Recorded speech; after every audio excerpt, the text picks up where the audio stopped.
Some stories don't begin with gunfights or shadows in dark alleys. They don't start with assassins, bullets, or blood. Instead, they rise quietly, in places so ordinary that no one expects anything remarkable to happen. A street corner, where strangers cross without meeting each other's eyes. A quiet cafe, where the hiss of steaming milk drowns out the hum of conversation. A busy plaza, where footsteps and laughter blur into a restless symphony. It was in such a place, on an ordinary afternoon, that the world-famous figure known as John Wick appeared. Though not as a legend, not as the feared Baba Yaga whispered about, in criminal circles, he appeared as a man. Dressed simply in a dark jacket and worn boots, he walked with the calm gait of someone who no longer needed to prove anything. Most people passed by without recognizing him, absorbed in their own rush. But a few whispers spread quickly through the plaza. Wait, is that him? Phones were raised discreetly. Eyes lingered longer than usual. The air shifted, subtly, but unmistakably. John stopped at a small coffee stand tucked against the edge of the plaza. He waited in line like anyone else, hands loosely. In his pockets, his expression unreadable yet strangely gentle. There was no entourage, no security, no spotlight, just a man trying to enjoy a simple cup of coffee. And yet, simplicity has a way of being interrupted. Because in that ordinary moment, as the city moved in its usual rhythm, a voice rose above the noise, sharp, bitter, challenging, directed not at the crowd, but at John Wick himself. And with those few words, the plaza shifted from ordinary to unforgettable. It was a bustling Saturday in downtown New York, the kind of afternoon where the city seemed alive in every corner. Street performers lined the sidewalks, violins singing beneath the hum of traffic, a breakdancer spinning on cardboard as tourists cheered and snapped photos. The air smelled of roasted nuts from a vendor's cart, and the chatter of 100 conversations blended into a restless symphony. People hurried past with coffee cups clutched in hand, their pace quick, their eyes locked on phones or companions. Yet beneath the noise and rhythm of the city, something subtle began to shift. It started as a whisper. Wait, is that him? A murmur that traveled faster than footsteps. Is that John Wick? Heads turned. Strangers paused mid-stride. Someone raised their phone just high enough to capture a discreet photo. The atmosphere, once ordinary, began to tighten with unspoken electricity. At the center of it all stood Keanu Reeves, the man the underworld whispered about as Baba Yaga. Yet here, in the heart of the city, he was not a myth, not a shadow, not the unstoppable legend. He was simply a man at a coffee stand. He wore no suit, no polished armor of violence, just a black jacket, boots scuffed from years of use, and a calm expression that revealed nothing and everything at once. His posture was relaxed, almost humble, as he stood in line with everyone else. But John Wick was never just another face in the crowd. No matter how quietly he tried to exist, the weight of his presence filled the air. And in that ordinary plaza, the world seemed to pause, because legends, no matter how they dress, never truly blend in. Not far from the coffee stand, an elderly man sat hunched on a weathered wooden bench. His coat was faded, his shoes worn thin, and his silver hair caught the weak afternoon light. Though his body looked frail, his eyes burned with a restless fire. He watched as people hurried past, young and impatient, cutting lines, speaking over one another, treating him as though he were invisible. Every gesture reminded him of something he had lost over the years, not just his strength, but the respect that once came with age. His jaw tightened. He muttered under his breath, just loud enough for himself. No one respects age anymore. Words carried bitterness, but also pain, the kind that builds after decades of being overlooked. At that moment, John Wick stepped forward, his turn finally arriving at the cart. Calm, measured, unbothered by the restless crowd, the simple act of moving into place was enough to spark something in the old man.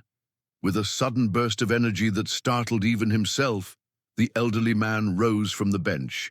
His voice, sharp and commanding despite his frailty, cut through the plaza like a blade. "You there?" Heads turned instantly. The sound carried far beyond its intended target. The old man's finger trembled as he pointed. The world-famous assassin, the so-called legend. He spat the word with a mix of envy and defiance. "What makes you think you're better than the rest of us?" The plaza fell silent. Conversations died mid-sentence. Even the violinist nearby stopped playing, bow hanging in midair. Every head turned toward the coffee stand, toward John Wick.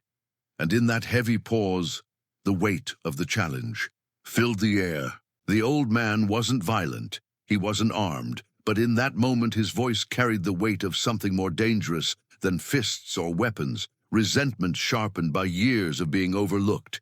"You think people bowed to you because you're strong?" he barked, his voice echoing across the plaza. "Because you're feared." The crowd stirred. A few gasps slipped through the silence. "Let me tell you something," he continued, stepping closer, his finger trembling but steady, enough to point directly at John. "Fear fades, respect fades. One day, you'll just be another forgotten face." The words struck like stones thrown against glass, shattering the stillness. Whispers spread instantly through the plaza, rippling outward like a wave. Did he just challenge John Wick? Is this for real? Some people laughed nervously, unsure if this was bravery or madness. Others shifted uneasily, aware they were witnessing something that could spiral into chaos at any second. And then came the glow of smartphones. One by one, screens lifted above the crowd, recording, streaming, capturing what looked like the impossible. The legendary John Wick, silenced by the accusations of a frail old man. It wasn't violence that threatened John's presence that afternoon. It was humiliation. The possibility that, in front of dozens of strangers and an audience far beyond, the myth of Baba Yaga could be pierced, not with bullets, but with words. All eyes fixed on John. Would he strike back? Would he walk away? The air itself seemed to hold its breath, heavy, with expectation, and in the center of it all stood John Wick, still as stone, as the old man's challenge hung in the air like a blade. For a long, suspended moment, John said nothing. He didn't flinch, didn't blink, didn't even shift his weight. He simply stood there, coffee money resting loosely in his hand, his gaze locked on the old man. Those dark, unreadable eyes carried no anger, no humor, no fear, only the kind of silence that unnerves even the boldest hearts. The plaza itself seemed to respond. Conversations died away. Even the violinist, who moments ago filled the air with music, lowered his bow and froze, unwilling to compete with the weight of what was unfolding. The old man, instead of retreating, took the silence as permission to continue. He straightened, his voice growing sharper with each word. "What are you without the guns, without the name?" His frail hand gestured to John's simple coat. "Just a man in a coat, and men in coats. They get old, they get weak, they get forgotten." The words landed like hammer blows, each one aimed not at John's body, but at his very identity. Gasps rippled through the crowd, sharp and collective. A few onlookers exchanged uneasy glances. Others raised their phones higher, their recording fingers trembling with excitement.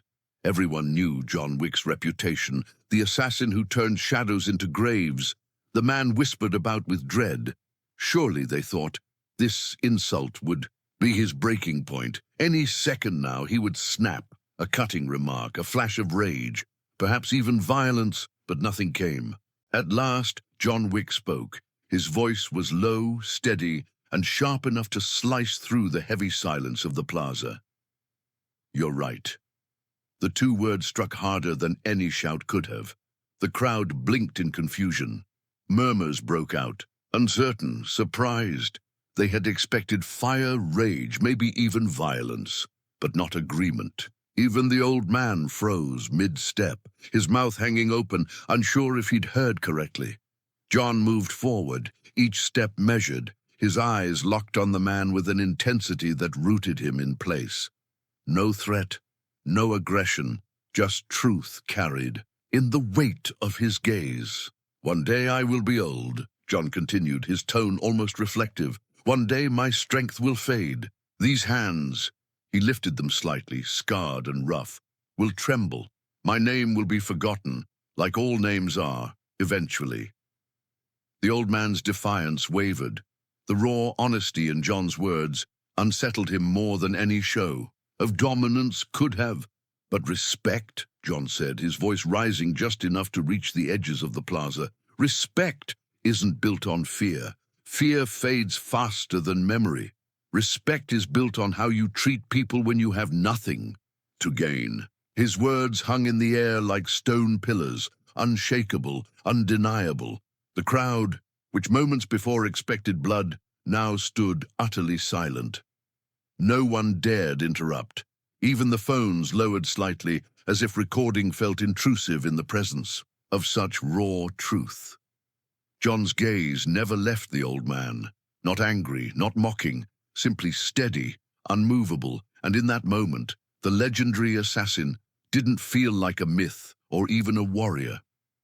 He felt like something rarer, a man who understood the true weight of respect.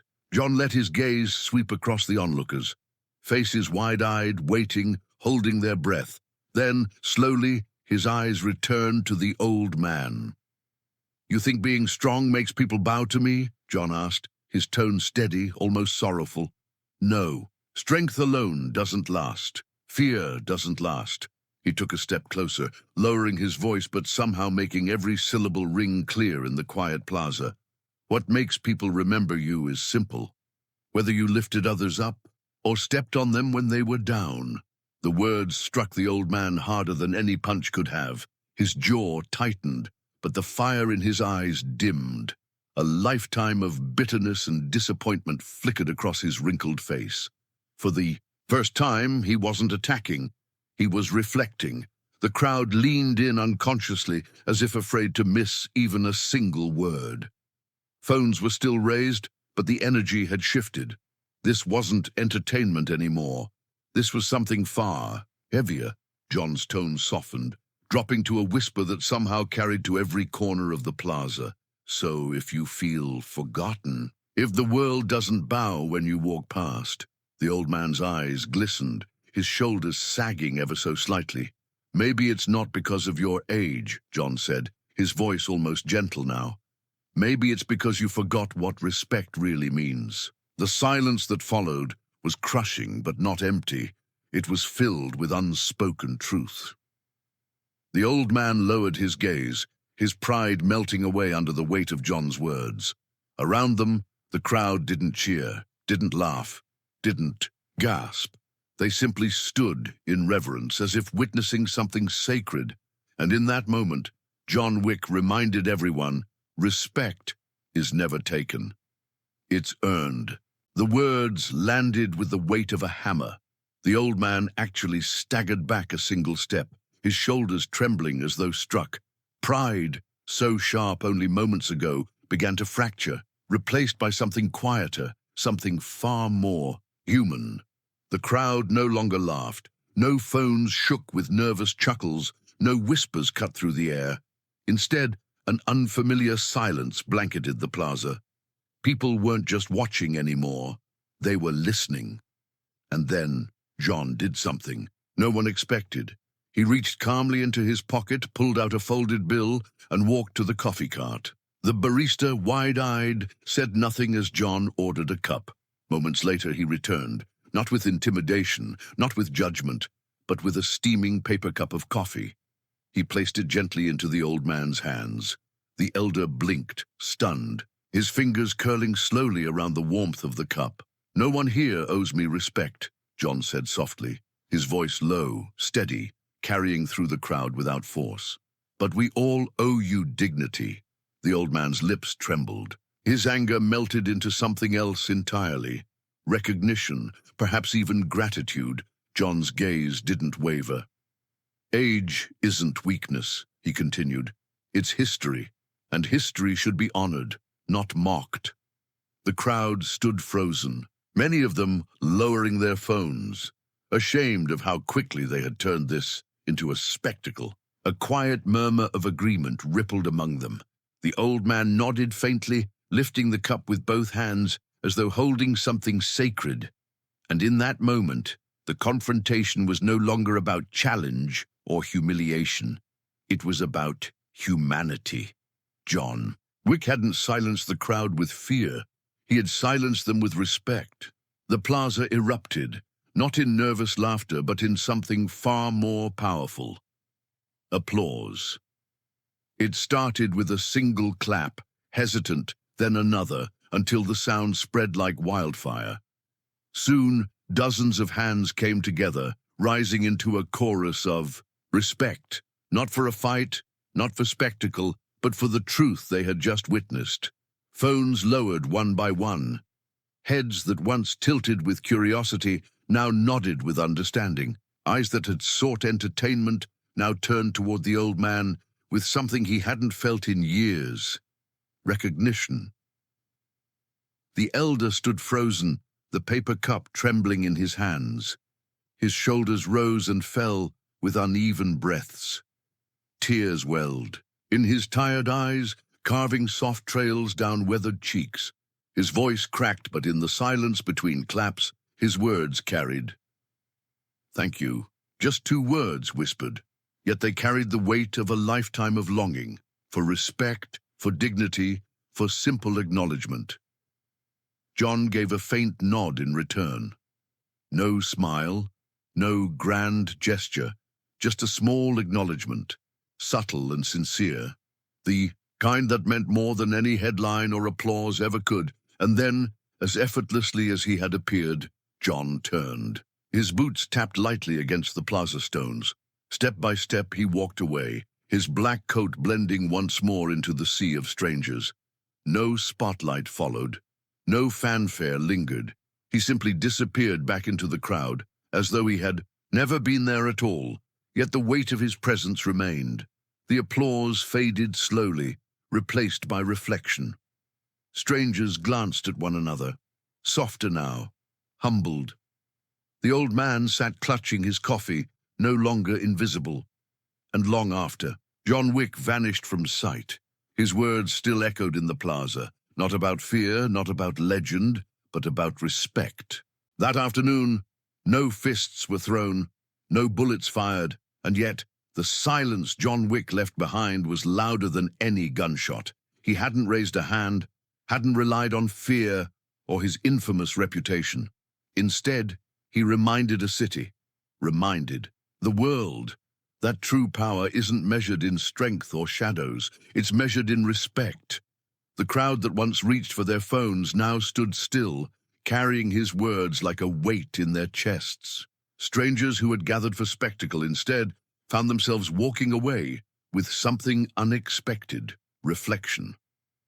And for the old man, clutching a simple cup of coffee, the moment became more than just an encounter. It was a reminder that dignity doesn't vanish with age, and that being seen, even for a heartbeat, can heal a silence years in the making. John Wick's figure faded into the crowd, but his voice lingered, echoing softly through the plaza. Respect isn't about fear, it's about dignity, and dignity is for everyone.